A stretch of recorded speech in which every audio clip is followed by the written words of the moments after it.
Здравствуйте, уважаемые абитуриенты. Меня зовут Зайнетдинов Шамиль Рашитович. Я профессор кафедры отечественной истории. Сегодня у нас с вами консультация, беседа в связи с предстоящими для вас экзаменами в магистратуру по дисциплине истории России. Значит, экзамен будет проходить в форме теста. Результаты оцениваются по 100-бальной шкале. Время, которое предоставляется каждому экзаменующемуся для ответов на вопросы, это 1 час 60 минут. Значит, в тесте 30 вопросов. У вас будет только одна попытка.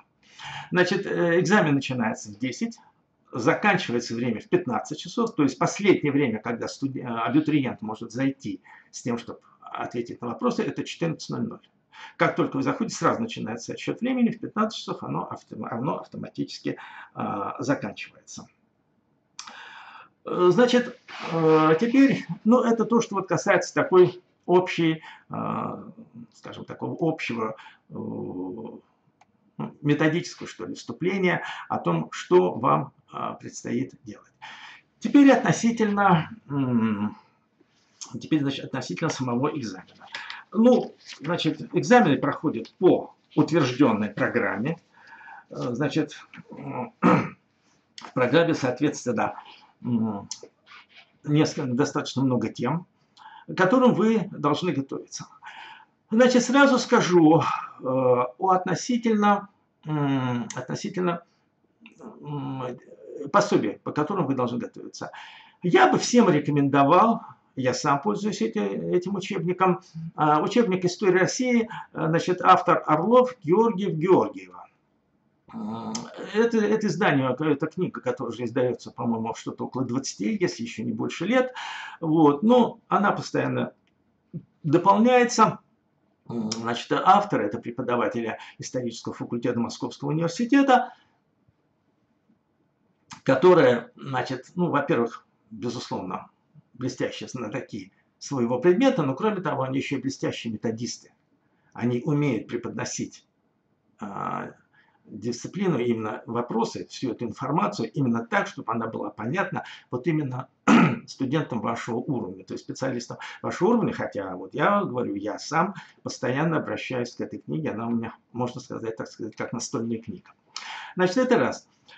Второе, поскольку экзамен будет проходить в форме теста, я вам могу посоветовать еще такое пособие, как «История России в схемах и таблицах».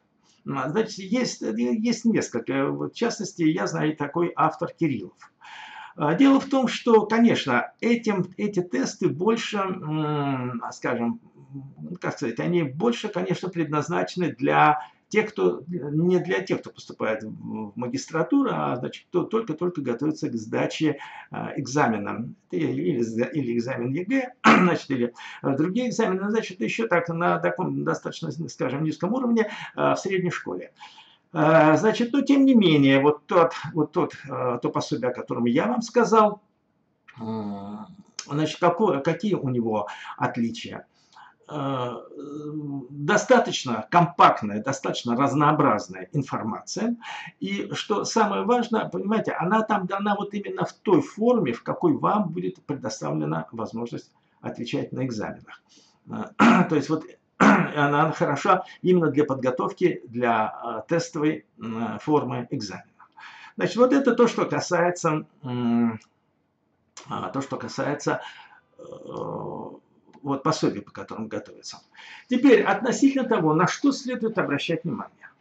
Значит, особое внимание следует обратить на, значит, точное знание имен собственных, то есть имен людей, которые действовали в истории, даты основные географические названия. И, скажем, если, когда речь пойдет значит, скажем, об разделах по истории культуры, то нужно обязательно знать точное название тех или иных произведений искусства. Вот просто, значит, пример, что в Москве, как вы знаете, значит, одна из жемчужин русской архитектуры – собор Василия Блаженного. Но это только одно из названий значит, этого архитектурного шедевра. Есть еще и другое название – «Покрова, что во рву». Церковь Покрова, что во рву. Понимаете, вот такие вот вещи, их нужно знать, потому что в тестах могут быть и, значит, такого рода вопросы. Кроме того, поскольку, если, допустим, в тестах не сказано, что ответ только один, то есть предполагается несколько правильных ответов, значит, они могут быть проведены, ну, скажем так, ну, понятно, экзамен есть экзамен, мы должны точно быть уверены, что вы люди достаточно подготовлены. В какой-то степени, конечно, чтобы, ну, по крайней мере, это не звучало, если не запутал, то чтобы это не звучало как подсказка. Вот, поэтому, значит, могут быть такие вещи. То есть вот эти вещи нужно знать самое точно. Естественно, также, значит, нужно знать, скажем, основные, ну, такие события, как, скажем, битвы, сражения, которые происходили, ну, соответственно, имена полководцев, значит, и то, что с этим связано. Вот. Но вместе с тем, я бы хотел вас сразу предупредить, что это не будет такой своего рода игрой в угадайку. Значит, там будут, безусловно, и вопросы, которые направлены на понимание вами теории. И, значит, самой сути исторических событий. Ну, скажем, там может, допустим, там формулироваться ну, такой вопрос, значит, вот как основные причины, допустим, главные причины Первой мировой войны. Соответственно, будет предложено несколько вариантов ответов. Значит, ну, главные причины это Первой мировой войны, это противоречия в колониальном вопросе. И, соответственно, основными соперниками, антагонистами выступали Германия с одной стороны, Англия и Франция с другой стороны. Значит, ну, участие здесь России, оно было обусловлено такого, скажем, чисто такого геополитического соперничества между Россией и Германией на тот момент не было. В России были сильные противоречия с Австро-Венгрией по поводу Балкан. Но Австро-Венгрия была союзником Германии. Вот, собственно говоря, поскольку были, как, значит, на континенте в это время было два противостоящих другу военно-политических блока, тройственных впоследствии Четвертной Союз и Антанта, и сердечное согласие. Значит, соответственно, уже, значит, тут уже действовал такой вот блоковый механизм, когда вступление в войну одной стороны, он как-то автоматически влечет за собой и участие в ней и других держав. Значит, вот, то есть я вам просто хочу сказать, что здесь нужно знать не просто запомнить то, что я сказал, там имена, названия, там даты и так далее, нет. Но нужно еще, тесты будут рассчитаны и на выявление того, насколько вы понимаете суть исторического процесса, насколько вы разбираетесь в хитросплетении тех и иных событий, а их в истории немало. Вот. Значит, ну также там нужно знать там основные, там, допустим, ну, принятие основные документы, допустим, вот, когда принимается Конституция после 1917 года в России, значит, вначале РСФСР, потом СССР, значит, какие конституции были, в связи с чем они были приняты, и основное содержание этих конституций, чем одни отличаются от других. Поскольку вопросы будут направлены в том числе и на выявление этих самых, значит, позиций. Кроме того, значит, будут вопросы, которые будут направлены на то, чтобы выяснить, насколько вы понимаете, скажем, вот, как я уже сказал, вот эту вот канву, историческую канву, допустим, чем один этап развития страны отличается от другого. Но это особенно будет характерно для, скажем, России, я уже буду говорить в современном названии, хотя тогда эта страна называлась Советский Союз, Союз Советских Социалистических Республик, скажем, это, скажем, вот сразу после революции гражданская война, военный коммунизм, тогда еще СССР не было, потом был НЭП, новая экономическая политика, а потом началась форсированная индустриализация, иногда ее называют сталинской модернизацией, иногда по-другому, но, в общем, суть в том, что это процессы происходили форсированно. Вот чем одно отличается от другого? Вот, значит, здесь, скажем, если говорить о военном коммунизме, это не просто была вынужденная мера, связанная с чрезвычайными ситуациями, что шли военные действия. Хотя, в общем-то, именно попытка большевиков таким лобовым, совершенно необдуманным действием, лобовым необдуманным действием внедрить собственное представление о формах общественного развития, они, собственно говоря, стали одной из главных причин вот этого конфликта, гражданского конфликта в стране, который продолжался 4 года и нанес огромный ущерб в стране во всех отношениях.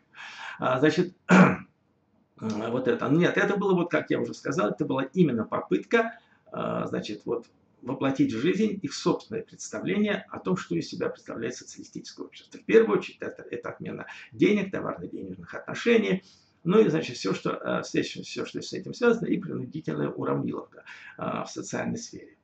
Значит, затем, когда уже было понятно, что страна в связи с этим пришла только к краху, и хотя большевики победили в гражданской войне, но страна в буквальном смысле слова лежала в руинах, необходимо было находить какой-то выход. И вот так выходом из этого стала новая экономическая политика. Суть ее частичная, если до этого была военная коммунизм, тотальное государствление всей экономики и вообще всех форм общественной жизни. Здесь было частичное. Ну, можно сказать, да, если вы говорите об экономике, то либерализация, то есть допускалось несколько укладов, в том числе и частно-собственнический уклад, легальное функционирование частной собственности, товарно-денежных отношений, ну и, соответственно, все, что с этим связано, скажем, и в том числе и такая достаточно серьезная социальная дифференциация. НЭП имеет, безусловно, значительные заслуги перед страной.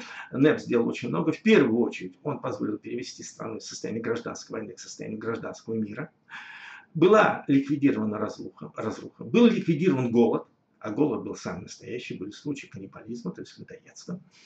Значит, все это было ликвидировано, но НЭП имел такую особенность, что он не давал форсированных темпов развития, а задача была именно в кратчайшие сроки догнать наиболее передовые страны, это Западная Европа и Соединенных Штатов, по уровню, значит, вот, социально-экономического развития, что предполагало в первую очередь форсированную индустриализацию. Вот в связи с этим НЭП был свернут и началась форсированная индустриализация. Значит, если принятие НЭПа это где-то 22 год, значит, резолюция началась замена продразверстки продналогом, то переход к индустриализации, ну это так, где-то конец 20-х годов. Там, не обязательно там говорить, допустим, какая-то там точная дата, хотя, в принципе, значит, там все это было, значит, сделано на партийном съезде и на, значит, съезде Советов.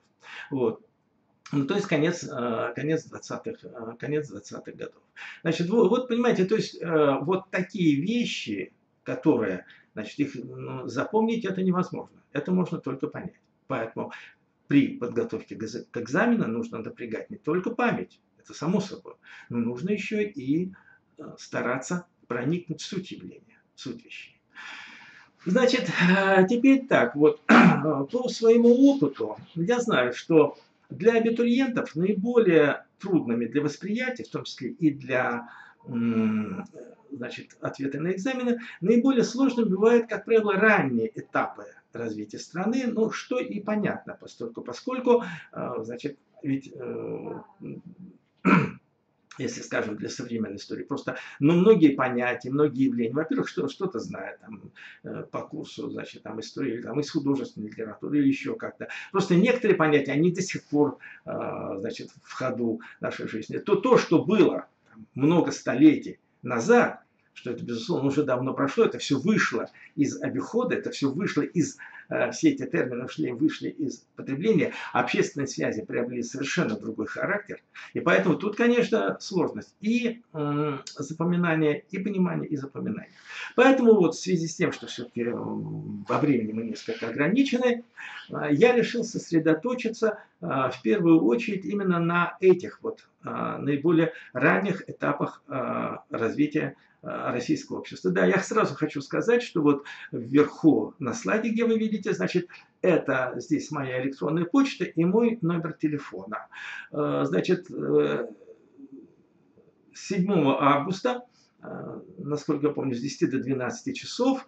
Значит, вы мне можете скидывать свои вопросы или на почту, или в WhatsApp. И, значит, я вам буду отвечать на эти вопросы. Ну, а теперь, значит, вот короткие пояснения по сути самой дисциплины. Значит, ну, естественно, все начинается, в любом случае, первая тема – это о происхождении славян. Самые первые упоминания славян мы находим в сочинениях древнеримских и византийских авторов, где они фигурируют под именами венетов и антов. Я сразу хочу обратить ваше внимание на то, что оба эти названия, они как бы равнозначны. И венеды, и анты. Просто, как римские историки славян называли венедами, византийские антами. Вообще, конечно, первоначальная история славян – это в достаточной степени загадочная тема. До сих пор в науке нет единственного мнения относительно прародины славян, и также ведется острая дискуссия относительно наличия собственной письменности в дохристианскую эпоху.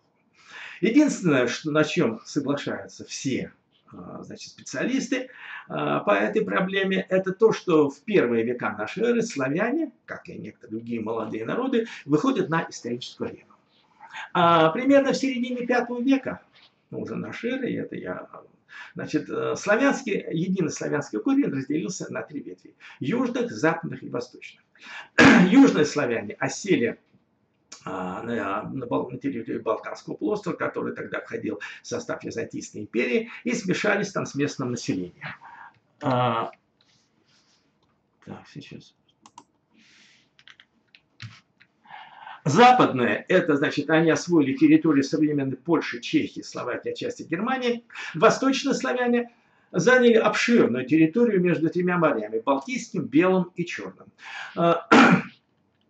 Здесь, значит, население было редкое, плотность населения была очень невысокая, земли были такие лесистые, болотистые, они были не очень пригодны для занятий земледелием. Но, значит, это все способствовало тому, что вот эти очень большие пространства и небольшая плотность населения, то, что славянская колонизация проходила в основном в мирных формах. И как-то изначально вот это было, значит, взаимодействие вот этих народов, он сразу принял характер вот такого в большей степени мирного синтеза, чем завоевание и подчинение одних народов другим. Значит, как я уже сказал, заселены они были племенами угрофинов. Но помимо еще угрофинов, в дославянскую эпоху на этой территории, особенно в степях Северного Причерноморья, значит, здесь обитали, жили, действовали ираноязычные племена скифов и сарматов. Сведения о, значит, вот скифах, в частности, можно подчеркнуть в сочинениях древнегреческого писателя и путешественника Геродота. Ну, как вы, наверное, знаете, Геродот еще называется отцом истории. Значит, кроме того, плодородные земли Северного Причерноморья были объектом постоянной экспансии кочевых азиатских племен. Значит, это были киммерийцы, это еще в дославянский период. Потом авары, хазары, печенеги, половцы и торки. Значит, в VI-IX веках славяне освоили восточноевропейскую равнину. Здесь пролегал торговый путь из Балтийского в Черное море, соединявший Западную Европу с Востоком, в том числе и с Византийской империей. Современники называли этот путь из варяг греки. Значит, именно наличие этого пути стало важнейшей экономической предпосылкой создания государства восточных славян. А другой предпосылкой это была постоянная военная опасность. С востока славянам славянским племенам угрожал могущественный хазарский каганат, которому славянские племена были вынуждены платить дань. А с северо-запада это воинственные племена, скандинавские племена викингов, которых на Руси называли варягами.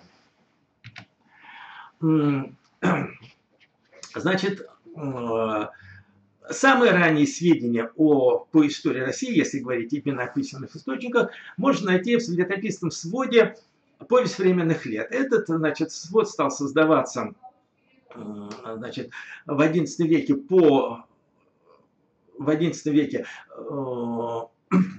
по указу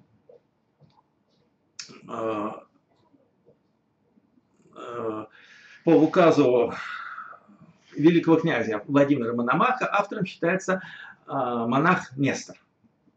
Так вот, значит, в этой, значит, согласно этой летописи, ну, где-то в середине IX века, примерно указывается век 862 год, значит,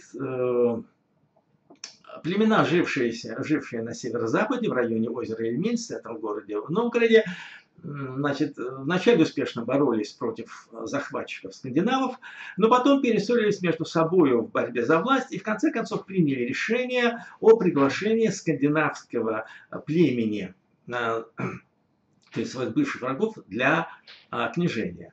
Значит, согласно, значит, летописи, на Руси явилась дружина во главе с 3 братьями: Рюриком, Трувором и Синеусом или Синеусом. Даже вот сейчас точно нет, в разных местах встречаются разные ударения. В XVIII веке немецкие ученые, работавшие в России по приглашению русского правительства, это Миллер и Байер, создали так называемую нормандскую теорию возникновения древнерусского государства. То есть, опираясь на эту легенду, а это не более чем, конечно, легенда, они, значит, делали вывод о том, что государственность на Руси стала продуктом их собственного исторического развития, а была привнесена извне. Значит, ну, дело в том, что это не просто, скажем, ну, такая вот как научная гипотеза. Нет, дело в том, что это имело и достаточно глубокую идеологическую подоплеку, поскольку если исходить из этого, то, следовательно, славяне не способны к собственному историческому творчеству, и, значит, то есть таким образом выявляется как бы их историческая несостоятельность.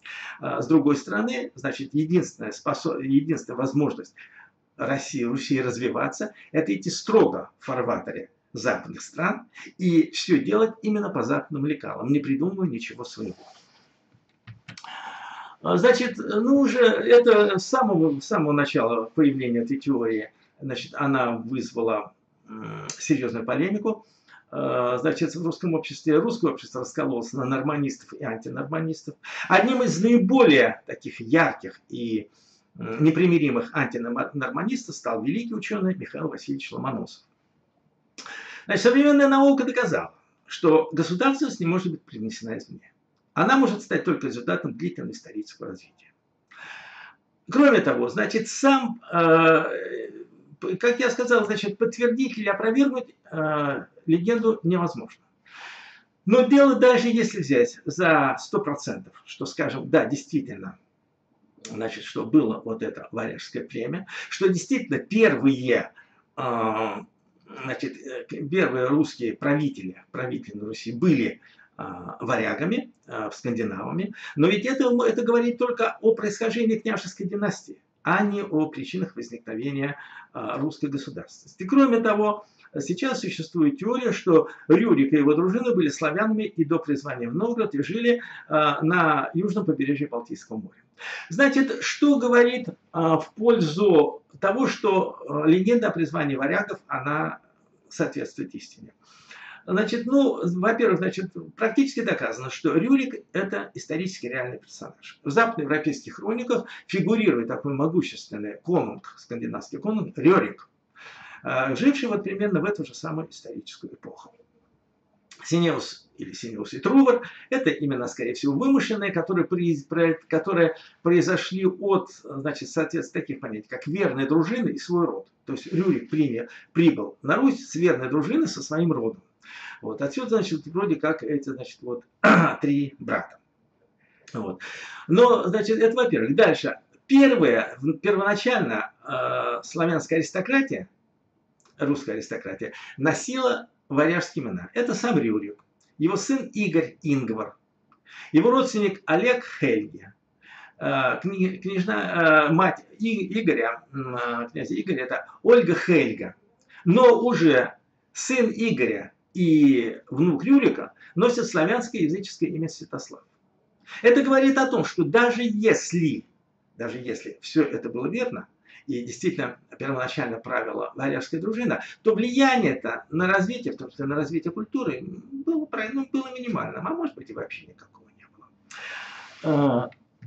Значит, в науке идет достаточно серьезная полемика относительно происхождения термина «Русь». Значит, в настоящее время наиболее распространены две точки зрения. Это по названию реки Рось, притока Днепра, где предположительно водились рыси, и по названию местности в Северной Скандинавии. А большинство ученых придерживаются второй точки зрения. Но кроме того, также, значит, из письменных источников известно, что, допустим, финны называли русскими, русичами, это жители Северной Швеции. Так что в данном случае, значит, сама эта легенда, она может выглядеть как такая достаточно правдоподобная, но, как я уже сказал, она может говорить только о механизме, скажем, становления, ну, даже не столько механизм становления всей государственности, а сколько вот именно о том, как происходила первоначальная династия русских князей. Значит, ну, древнерусское государство формируется как ранее феодальная монархия.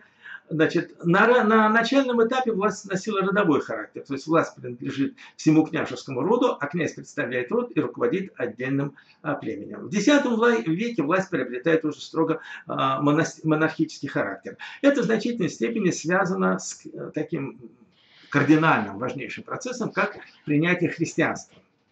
В конце X века великий князь Владимир, которого, значит, стал именоваться Владимир Святой, значит, крестился сам, затем крестил весь свою дружину, потом весь свой народ, и вместе с этим, значит, во-первых, это стали тесные контакты с Византийской империей, на тот момент самым могущественным государством, значит, во всяком случае в Европе, и одновременно наследницей, прямой наследницей великой античной культуры. То есть это, конечно, способствовало культурному расцвету Руси. Кроме того, значит, на Русь приходят нормы византийского права, уже которые отличаются, значит, более высоким цивилизационным уровнем, чем, значит, русское обычное право, то есть обычаи и традиции, в соответствии с которыми, значит, все совершалось на Руси. Вот. И, наконец, огромное, очень большое значение имел сам факт принятия христианства именно для утверждения монархической власти. Потому что, скажем, когда был язычество, политеизм, многобожие, значит, трудно было, значит, как-то было труднее обосновать необходимость единой власти на земле. А тут как бы происходило освящение. Один Бог на небе, один царь на земле. Значит, нет власти, аще от Бога. И государь – это помазанник Божий. То есть это в средние века религия играла огромную роль в общественной жизни любой страны, любого народа. И поэтому, значит, вот привнесение, скажем, вот этих христианских догматов, они, конечно, сыграли очень большую положительную роль в становлении вот именно уже, собственно, монархической власти. Значит, власть, значит, устанавливается так называемый лестничный порядок наследования престола. То есть власть переходила к старшему в роду. Это не обязательно значит, что сын наследовал отцу. А старший в роду, допустим, ну это, скорее всего, там мог быть его родной дядя. Вот, значит. Но основные функции великого князя, он верховный собственник земли, выполнял также административно-судебный и правотворческий характер. Первоначально власть князя была ограничена. Значит, это была, во-первых, традиция. Вот. Кроме того, еще не совсем отмерли институты коллективного управления. Это вечи и дружина. Значит, с развитием феодальных отношений, с развитием имущественного неравенства происходила социальная стратификация древнего русского общества. Значит, она происходила под воздействием нескольких факторов. Значит, здесь несколько укладов, которые существовали в экономике. Это общины, рабовладельческие, хотя он не получил заметного развития, и феодальные. Правоспособность лица определялась господством коллективных прав над индивидуальными. Значит, ну, привилегированные слои – это землевладельцы, это в основном князья и бояре. То есть, значит, младшие князья подчинялись старшими, а бояре – великокняжеской власти. Значит, причем, хотя, конечно, так или иначе, социальный статус лица в феодальном обществе определялся наличием у него земельной собственности, но еще вплоть до XIV века бояре и дружинники служили не столько за земельное пожалование, сколько за долю в захваченной на войне добычи. Более сложной была структура непривилегированного населения. Это смерды, основная масса населения, свободные крестьяне. Значит, жили общинами верными. Вот я вас хочу обратить ваше внимание, что значит, это важный термин, который вам нужно запомнить. Общины, значит, славянская община называлась верфь.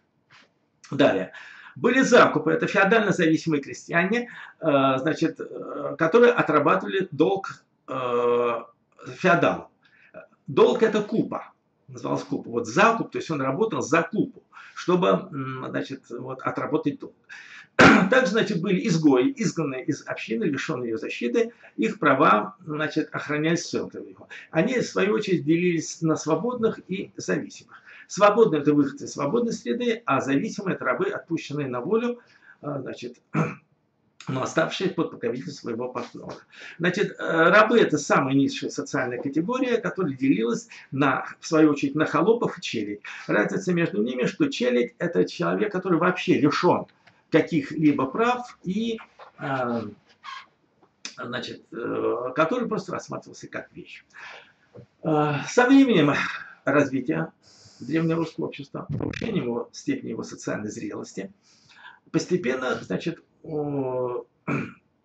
опять же, укреплением великокняжеской власти, все это потребовало уже создания письменного свода кодификации права, создания письменного свода законов. Такую роль сыграла первый документ «Русская правда», авторство к которому относится, значит, автором которого считается великий князь Ярослав Мудрый. Значит, существует поскольку «Русская правда» существовала на протяжении очень долгого времени, где-то с 12 по 15 век, то, соответственно, она неоднократно дополнялась, неоднократно изменялась, и поэтому сейчас существует несколько их редакций. Значит, самая ранняя – это «Краткая правда», древнейшая редакция «Русской правды», которая появилась где-то в 20-70-е годы 11 столетия.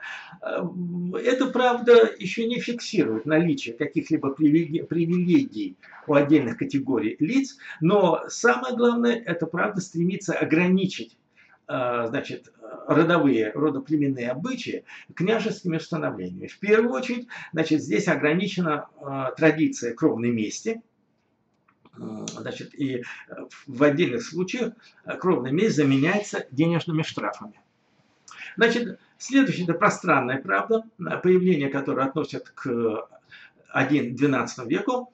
Значит, она отразила развитие феодальных отношений, появляются правовые привилегии одних сословий над другими, что в частности нашло выражение в системе штрафов. Допустим, штраф, который платился, скажем, за убийство или причинение увечья княжескому человеку, скажем, княжескому чиновнику или княжескому дружиннику, в разы превышал штраф, который платили за причинение тех же самых, значит, того же самого вреда рядовому общиннику. И, наконец, сокращенная правда, которая датируется уже концом 15 века и отражает процессы, происходившие в Московском княжестве.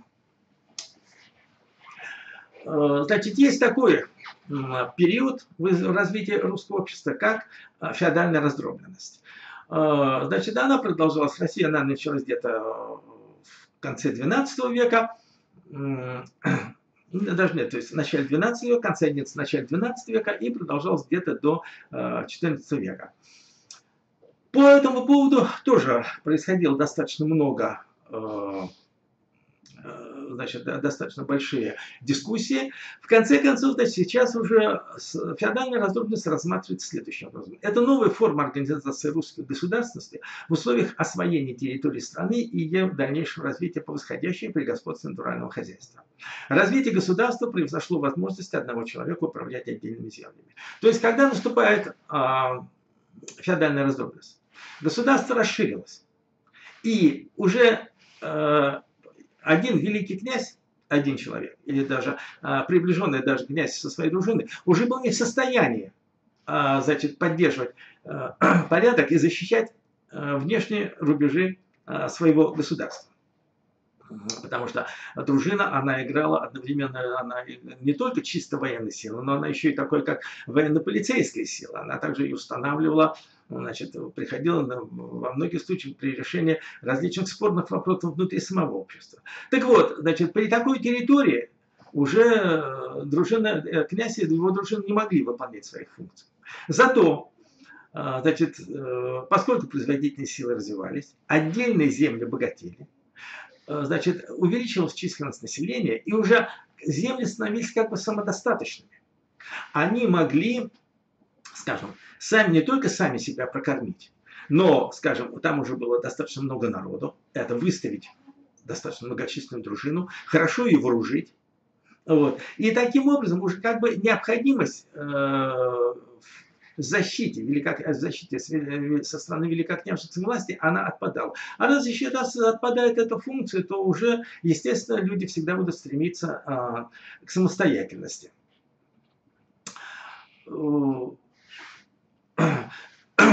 Вместе с тем, значит, хотя экономика развивалась, производительность развивалась, но все еще господствовало натуральное хозяйство.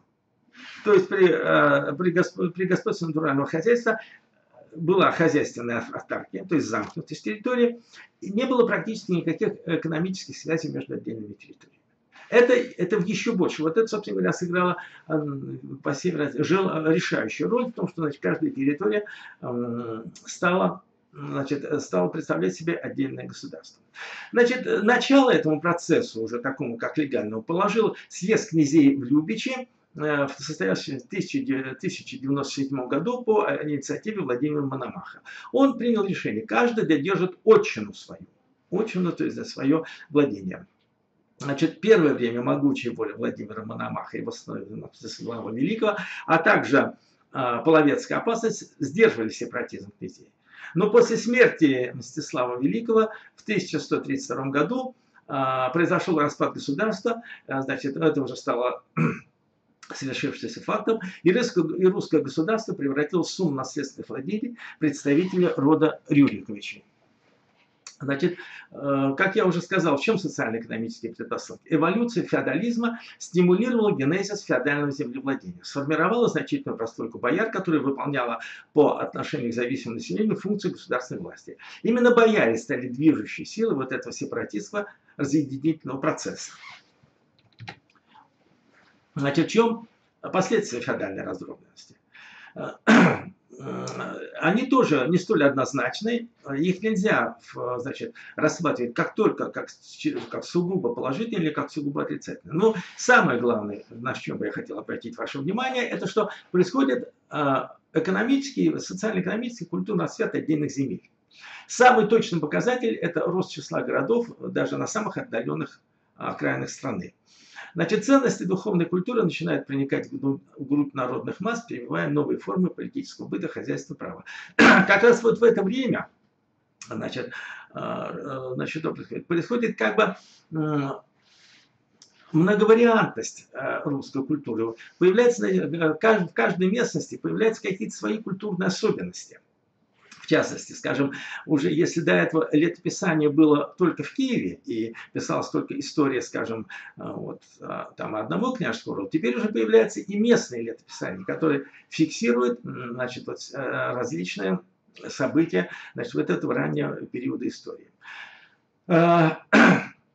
Кроме того, возникают новые крупные княжества, имевшие различный государственный строй, что определялось рядом внутренних и внешних факторов. Допустим, наиболее значительными были Владимиро-Суздальская, Галицко-Волынская и Новгородская земля. Значит, Владимиро-Суздальское княжество это было такое достаточно авторитарное, деспотическое, именно монархия, в полном смысле, где, значит, была абсолютная власть великого князя. Галицко-Волынская это была такая, значит, была форма управления, где князья, влияние бояр в значительной степени уравновешивало и как бы ограничивало власть князя. То есть здесь власть князя не носила такого всеобъемлющего следа, такого же деспотического характера, как, скажем, на северо-востоке во Владимиро-Суздальском княжестве. И, наконец, Новгородская земля, которая вообще имела республиканскую форму устройства. Значит, Новгород, а позднее Псков, это вот были аристократические республики, значит, там, конечно, там был человек, скажем, с титулом князь, или, можно сказать, с должностью князь, но функции его сводились в основном к командованию дружины. Приглашали его только в основном, когда происходили серьезные военные действия. Значит, вот это. Но, с другой стороны, была, безусловно, ослаблена военная мощь русского государства. Значит, наконец, теперь я вам хотел бы, вот, у нас время, к сожалению, уже заканчивается, вряд ли я смогу вам сказать что-то еще больше. Значит, такой серьезный феномен в российской истории, как татаро-монгольская ига.